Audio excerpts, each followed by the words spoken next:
ذکر ہے ایک بادشاہ کا محل تھا۔ بادشاہ کا محل بہت عالیشان تھا۔ محل خوبصورت اور قیمتی پتھروں سے بنا ہوا تھا۔ محل کے ساتھ ایک بہت بڑا باغ تھا جو رنگ برنگے پھولوں سے بھرا ہوا تھا۔ درختوں کے ساتھ سنہری گھنٹیاں بندھی ہوئی تھیں۔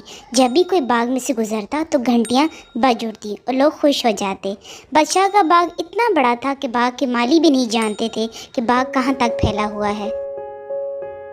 باغ کے ایک اونچے درخت پر ایک بلبل رہتی تھی جو اپنی سریلی آواز میں گنگنایا کرتی تھی۔ دور دراز سے لوگ بادشاہ کے محل کو دیکھنے آتے تھے، لیکن جب بلبل کی سریلی آواز سنتے تو سب اس کی تعریف کرتے۔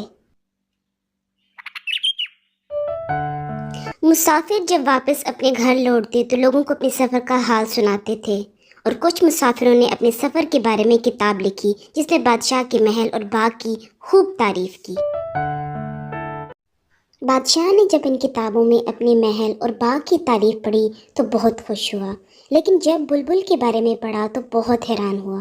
بادشاہ جاننے کے لیے بے چین تھا کہ وہ ننھا اور خوبصورت پرندہ کیسا ہے۔ بادشاہ نے اپنے وزیر کو بلایا اور دریافت کیا۔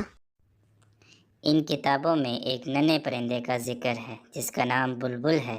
لوگوں کا خیال ہے کہ یہ میری ریاست کی سب سے خوبصورت چیز ہے۔ میں اس بلبل کو دیکھنا چاہتا ہوں۔ وزیر نے عرض کیا، بادشاہ سلامت، آپ کے حکم کی تعمیل ہوگی۔ میں ابھی بلبل کی تلاش شروع کرتا ہوں۔ بادشاہ کا وزیر اور درباری بلبل کی تلاش میں نکل پڑے۔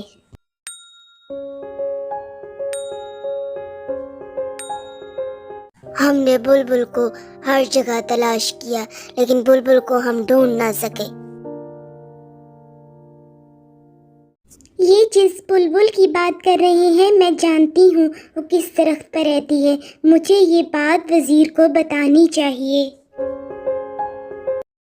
مجھے معلوم ہے بلبل کہاں رہتی ہے، میں آپ کو لے چلتی ہوں اس درخت پر جہاں بلبل رہتی ہے۔ بادشاہ سلامت، اس مدد کے لیے تمہیں قیمتی تحائف سے ضرور نوازیں گے۔ لڑکی نے درخت کی ٹہنی پر بیٹھے بلبل پرندے کی طرف اشارہ کیا اور بولی، وہ دیکھو ننھی بلبل وہاں ہے۔ لڑکی نے بلبل سے کہا، پیاری بلبل، ہمارے نیک دل بادشاہ تمہارا گانا سننا چاہتے ہیں۔ اے ننھی بلبل، میں تمہیں بادشاہ کے محل میں آنے کی دعوت دیتا ہوں۔ بادشاہ سلامت تمہارا گانا سن کر تمہیں قیمتی تحائف سے نوازیں گے۔ میرا گانا ہرے بھرے درختوں میں بہت سریلا سنائی دیتا ہے، اس کے باوجود بادشاہ کے حکم کے مطابق میں خوشی خوشی محل آ گئی ہوں۔ بادشاہ نے بے چینی سے بلبل کو گانا شروع کرنے کا حکم دیا اور سب بلبل کی طرف متوجہ ہو گئے۔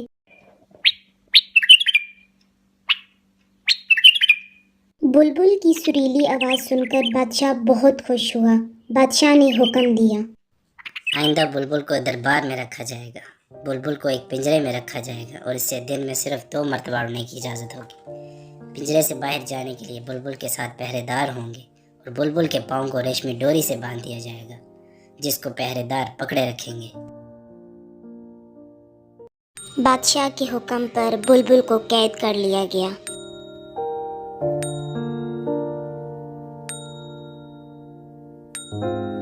ایک دن بادشاہ کو ایک تحفہ ملا۔ بادشاہ نے جب تحفہ کھولا تو اس میں ایک نکلی بلبل تھی جو بالکل اصلی بلبل کی جیسی تھی۔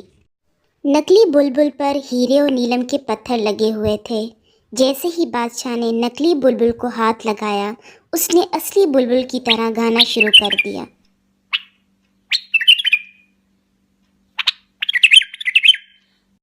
بادشاہ کو نکلی بلبل بہت پسند آئی۔ اب اسے اصلی بلبل میں کوئی دلچسپی نہ رہی تھی۔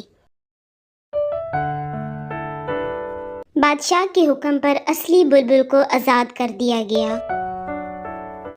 بادشاہ ہر روز نکلی بلبل کا گانا سنتا۔ ایک دن نکلی بلبل ٹوٹ گئی۔ بادشاہ کو بہت صدمہ ہوا اور وہ اس غم میں بیمار ہو گیا۔ ننھی بلبل، بادشاہ کی طبیعت بہت خراب ہے، اگر تم ان کو گانا سناؤ گی تو وہ ٹھیک ہو جائیں گے۔ میں جانتی ہوں جو کچھ تمہارے ساتھ ہوا وہ غلط تھا۔ بلبل لڑکی کے ساتھ جانے کے لیے رضامند ہو گئی۔